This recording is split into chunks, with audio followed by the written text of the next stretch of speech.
We are continuing on with our NHL offseason plan series, and today we're looking at the 13th ranked team from the NHL's regular season, the Nashville Predators. What will we expect from them this offseason? We'll discuss that coming up next.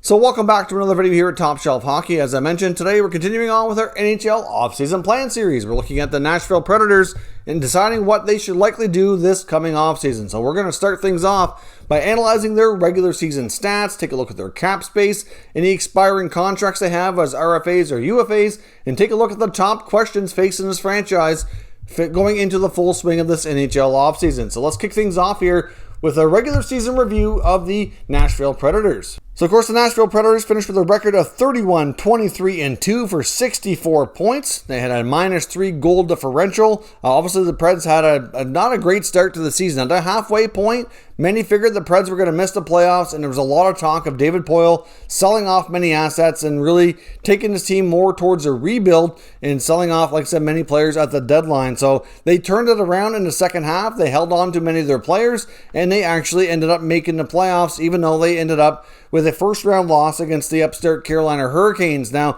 they lost 4-2, but after the first 2 games, which were a little bit more leaning towards Carolina, they came back to make the series rather interesting. And the final 4 games were all games that went to overtime, including a few double overtime games, with the Predators obviously winning a couple and the Canes winning a couple to make it a 4-2 series win for Carolina. But they proved that even though they made the playoffs and were a late push to get in, that they could compete and they weren't a pushover at the very least. Now, looking at their regular season special teams results, they were not good. The power play was 17.6% for 23rd best, while the PK was at 75.6 for 29th best. So certainly both areas of special teams could use some improvement for sure. Now, and the Predators also have $16.9 million of available salary cap space heading into this offseason. Now let's take a look at what contracts are expiring and what they have to deal with their available cap space this offseason. So looking at the list of RFAs first, which is obviously substantially longer here, they do have some interesting players, many of which I think can stick around in some capacity. A few of them will likely part ways, but you've got Eeli Tolvanen, finally made more of an NHL run this year. He needs a new deal. You've got Rem Pitlick, Matthew Olivier, Michael McCarron, Tanner Janot. Now, some of those guys likely don't get qualifying offers and don't return, but you get Dante Fabro. He's definitely going to be signed. Ben Harper, wouldn't be surprising to see him get a contract. You've got Jeremy Davis and, of course, goaltender UC Saros, who had a tremendous season and took over the starting job here.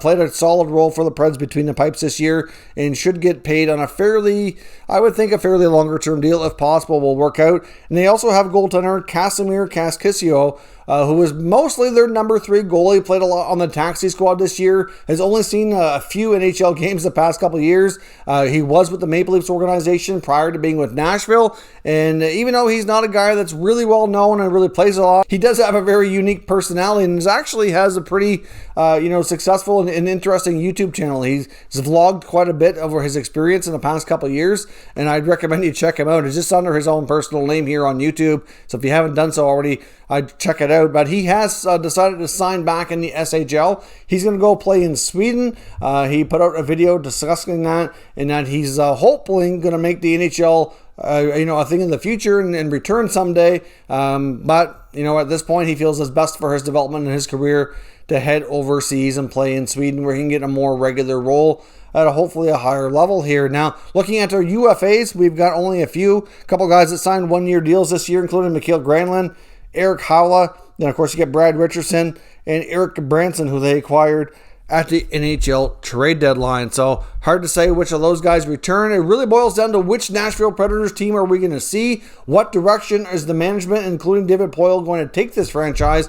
Those are some of the big things we need to have answered. So we need to jump now into the top burning questions facing the Predators this offseason to determine where this team is heading. It's kind of confusing. With the real Nashville Predators, please stand up. We had the first half Predators, who really were not very good, heading towards a rebuild, or the second half Predators that won way more than they lost, got into the playoffs, and actually, made some noise and gave the one of the top teams in the league, the Hurricanes, a really solid run and came, relatively close to winning the series. So, what team is it? What team are they going to be? So let's jump in here. The question number one to me is, do we have an end of an era between the pipes? Is Pekka Rinne going to return? Is his career over? And if so, what does that mean for the goalie tandem moving forward? I mean, obviously, Pekka Rinne, based on what we could see in the playoffs, to me, everything sounds like he's likely done. But I wouldn't completely rule out a return just yet until we hear him say he's not coming back. I won't completely think that it's a foregone conclusion here. But UC Saros is definitely the starting goaltender moving forward. There's no doubt about that.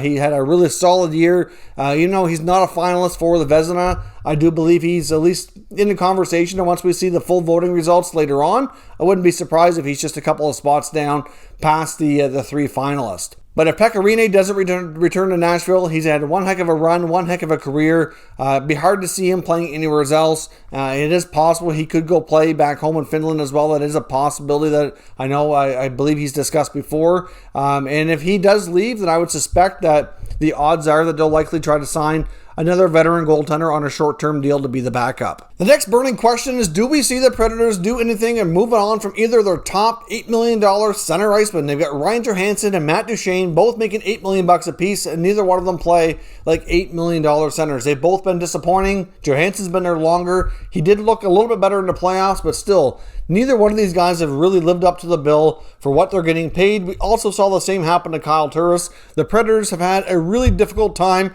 getting their center icemen to live up to their contracts and actually produce at the level that they're expected to after they got their big pay raises. I mean, Duchene had a pretty solid career for the most part, but he's kind of been up and down. Never was really that huge of a superstar, but to get $8 million contract, I mean, he was playing really, really well in Ottawa before he got traded to Columbus and then ended up signing in Nashville. Like, he went on a hot run at the right time, in my opinion, after having some struggles before that.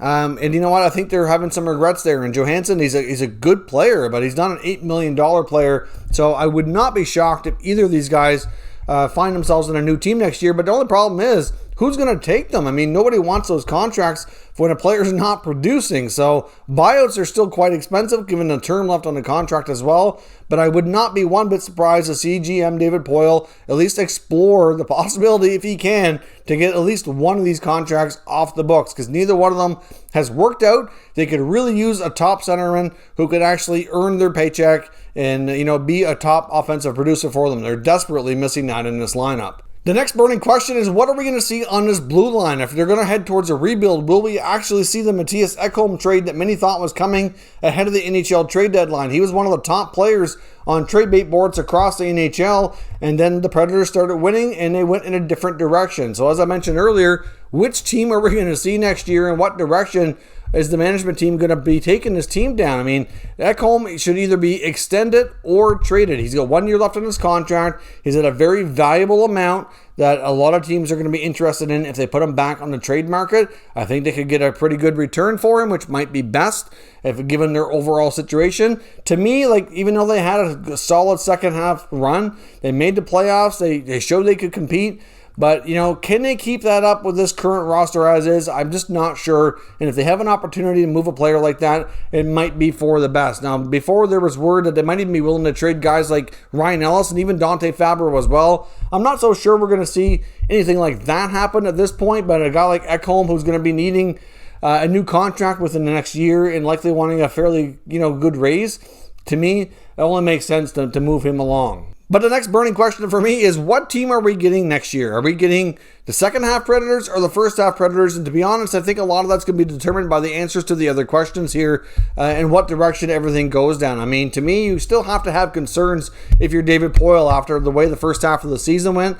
I'm not sure that they're a team that can duplicate that second half run without at least some minor changes. At the very, very least, this teams need to be injected with some more offense, and they need to shed themselves of some not so great contracts. I mean, I know there was even talk about guys like Arvidsson and Forsberg being on the move. I don't think they're going to go down that road and do a complete sell-off like that was being discussed ahead of the deadline, but to have at least some minor tweaking here and to try to make this team a little younger, a little more offensive, and a little bit more, prepared for the future would probably be wise. This team is light on prospects. They don't have a lot in the pipeline. They got a guy like Tomasino, for example. They got Fabro in the lineup as a younger defenseman, but they don't have a lot of depth when it comes to their draft picks. I mean, they've moved a lot of picks over the years, and they haven't picked very high because they were doing very well. And as much as that's all fine and dandy, it kind of comes back to you when you don't have that situation anymore. You're starting to kind of decline in your performance, and you don't have those younger players to continuously be moving in to the mix here. So to me, I think they're going to probably try to do a retool. I'm not sure we're going to see a full rebuild, but to me, a full rebuild would not be a terrible idea. I just don't know how easy that's going to be given some of these big contracts they have. When you have Duchesne, Johansson, Roman Josi, do you bother doing a rebuild when you have all those players making not much money? It certainly would be challenging, to say the least. But then you look at a team like the LA Kings, who kept some big contracts like Kopitar and Doughty and Dustin Brown, and they've managed to kind of pull it off, and they're kind of becoming relevant again. So maybe they look to that model and figure out which way they should head. So let me know what you expect from the Nashville Predators this offseason, and we'll discuss further down in the comment section. If you're new to the channel, make sure you subscribe and stick around. We'll keep you up to date with all the latest news, rumors, as well as videos in this series for all 32 NHL teams. Thank you for watching, and I'll catch you next time.